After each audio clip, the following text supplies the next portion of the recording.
काला जादू, इसके बारे में तो आपने सुना ही होगा। ये एक ऐसा टॉपिक है जो बहुत ही ज़्यादा डेंजरस है, और इसके साथ अगर लालच को मिला दिया जाए तो ये दोनों कॉम्बिनेशन इतना डेडली हो जाता है कि खुद में ही ये पूरी दुनिया को बर्बाद कर सकता है। ऐसे ही हुआ हमारी आज की इस कहानी में, जब एक लड़का राघव अपने लालच में पड़ के काले जादू का सहारा लेता है। तो क्या होता है, चलिए देखते हैं।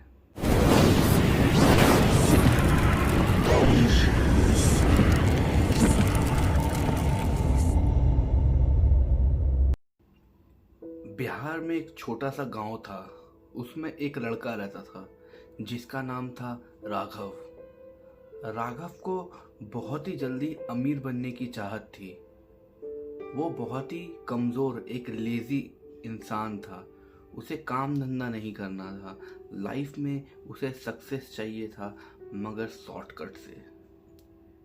इसी शॉर्टकट की तलाश में उसे किसी से पता चला कि उस गांव के पहाड़ पे एक डायन रहती है जो काला जादू जानती है।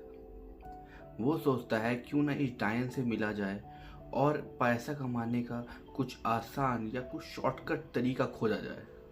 तो वो जाता है उस डायन से मिलने। उस डायन का नाम होता है निशा। जब वो उस पहाड़ी पे पहुंचता है, उस डायन के घर पे, उसने जैसा सोचा था ये डायन पूरा उसके विपरीत थी।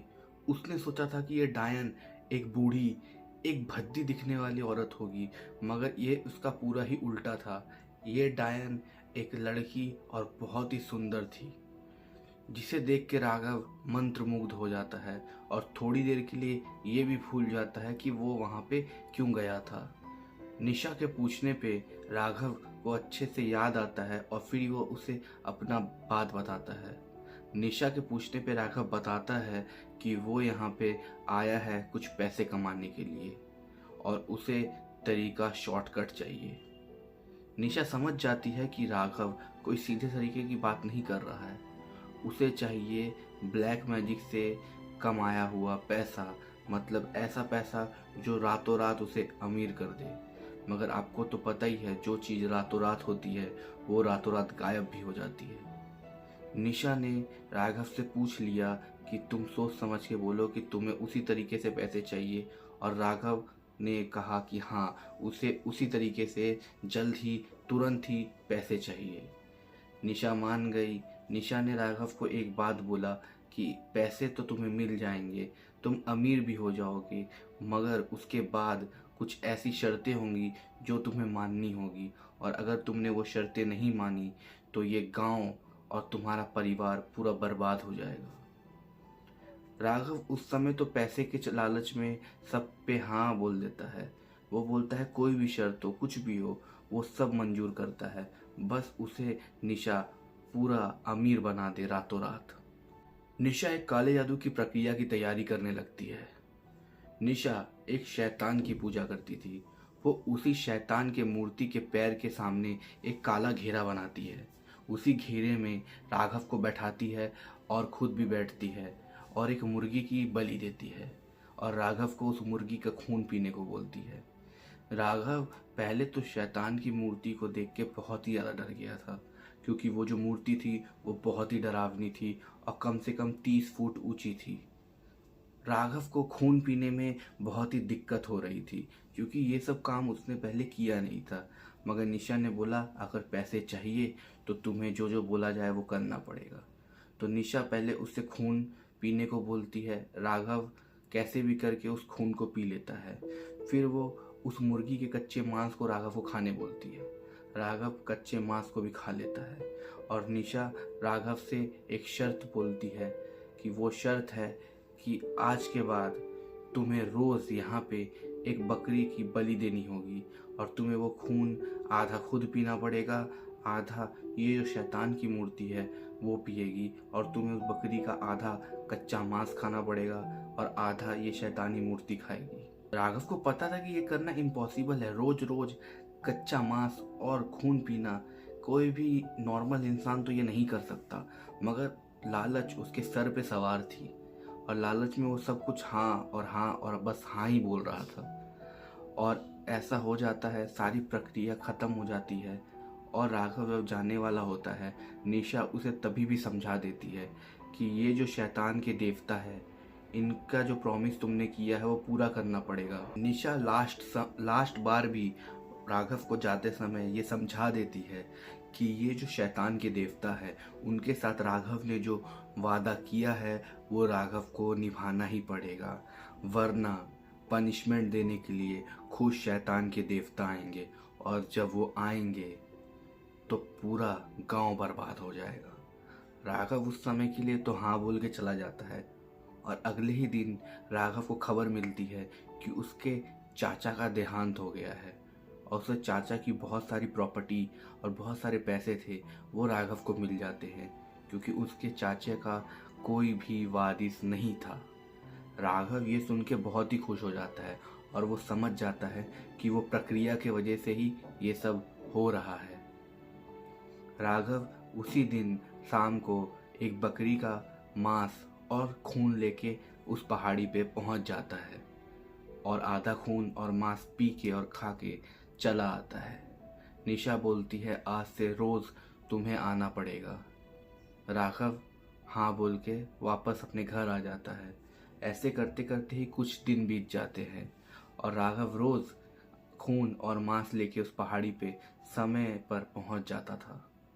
कुछ समय बाद राघव की शादी होती है, राघव की बीवी आती है और राघव का बच्चा भी हो जाता है। राघव सब कुछ अच्छे से संभाल रहा था। वो हमेशा शाम को ठीक टाइम पे खून और मांस लेके पहुंच जाता था। मगर जैसे ही राघव का बच्चा थोड़ा बड़ा होता है, राघव अपना वादा भूलने लगता है। राघव यही सोचने लगता है कि इतने दिन हो गए हैं, राघव डेली तो जाता ही है, क्या ही होता है इसमें, अगर वो अब से नहीं जाए तो ऐसा करके राघव जाना बंद कर देता है। और निशा को ये चीज़ सही नहीं लगती। निशा राघव को अपने द्वारा कुछ पत्र लिख के उसे बुलाने की कोशिश भी करती है, मगर राघव उस पत्र को पूरा अनदेखा कर देता है। अब राघव आराम से अपनी परिवार के साथ टाइम बिताता है, मगर कुछ दिनों के बाद राघव को ये महसूस होने लगता है कि रात के समय उसके घर पे कुछ हलचल होती है। जब वो लोग सो जाते हैं तो किसी के घर के बरामदे में चलने की आवाज़ आती है। लगता है कि किसी का पैर, बहुत बड़ा पैर, और वो बरामदे में आगे से पीछे और पीछे से आगे जा रहा है। राघव उठ के देखता भी है, मगर उसे कुछ नहीं दिखता। मगर जब वो वापस सोने आता है, वो आवाज़ वापस से शुरू हो जाती है। राघव को लगता है कि वो नींद में है और सपना देख रहा है, और वो इस चीज़ को नज़रअंदाज कर देता है। ऐसे करते करते कुछ दिन बीतते हैं। फिर आस्ते आस्ते राघव जिस गांव में रहता था, उस गांव में से लोगों के लापता होने की खबर आने लगती है। लोग लापता हो रहे थे। राघव को ये पता चल ही रहा था कि ये सब उसके वजह से ही हो रहा है, मगर राघव तब तक चुप रहा। मगर एक दिन जब उसके खुद ही की बीवी के साथ कुछ ऐसा हो गया जिसके बाद वो रुक नहीं पाया। एक दिन रात को राघव की नींद खुलती है और वो देखता है कि उसकी बीवी उसके बगल में नहीं है। तभी वो अपनी बीवी को खोजता हुआ बरामदे की तरफ जाता है और देखता है एक 15 फुट का दानव जैसा कोई क्रीचर था, जो उसकी बीवी को हवा में उठा के उसकी बीवी के गर्दन से खून पी रहा था। और जैसे ही राघव की आंख उस दानव के आंख से मिलती है, वो उसकी बीवी को नीचे पटक के और गायब हो जाता है हवा में। जब तक राघव कुछ समझ पाता, वो अपनी बीवी के पास जाता है और उसकी सांस देखता है, तो उसे ये पता चलता है कि उसकी बीवी मर चुकी है। ये देख के राघव बहुत दुखी हो जाता है और वहीं फूट फूट के रोने लगता है। और जैसे ही सुबह होता है, वो अपनी बीवी का अंतिम संस्कार करके वापस उस पहाड़ी पे जाता है और निशा से मिलता है और निशा को बोलता है कि क्या हुआ, उसकी बीवी मारी गई, ये कौन कर। तब निशा राघव से बोलती है कि उसने तो उसे बताया ही था कि अगर वो अपना वादा तोड़ता है तो शैतान के देवता खुद आएंगे बदला लेने के लिए, और वो आ चुके हैं। वही हैं जो लोगों को गायब कर रहे हैं, और वही थे कल रात को जिसने उसकी बीवी का खून पिया। और अगर ऐसा ही चलता रहा तो पूरा गांव बर्बाद हो जाएगा। राघव निशा से पूछता है कि इसका समाधान क्या है। निशा बोलती है कि देवता बहुत ही ज़्यादा रुष्ट हो गए हैं और वो शांत नहीं होंगे तब तक जब तक राघव उनको अपनी बलि नहीं देता है। राघव ये सुन के बहुत ही टेंशन में आ जाता है और अपने घर चला जाता है। घर जाके जब वो अपनी बेटे की तरफ देखता है तब उसे ये पता चलता है कि अगर वो अपनी बलि नहीं देगा तो उसका बेटा भी एक दिन मारा जाएगा। और अपने बेटे को अपनी माँ के हवाले करके वो चला जाता है पहाड़ी पे अपना बलिदान देने।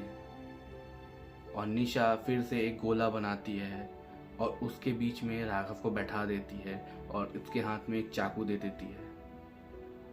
निशा ने बोला था कि इस चाकू से राघव को अपना गला आस्ते आस्ते काटना है और तब तक काटना है जब तक उसके हाथ में जान है। और राघव ऐसा ही करता है। वो तब तक अपना गला काटता रहता है जब तक राघव के हाथ में जान थी और राघव ऐसे मारा जाता है।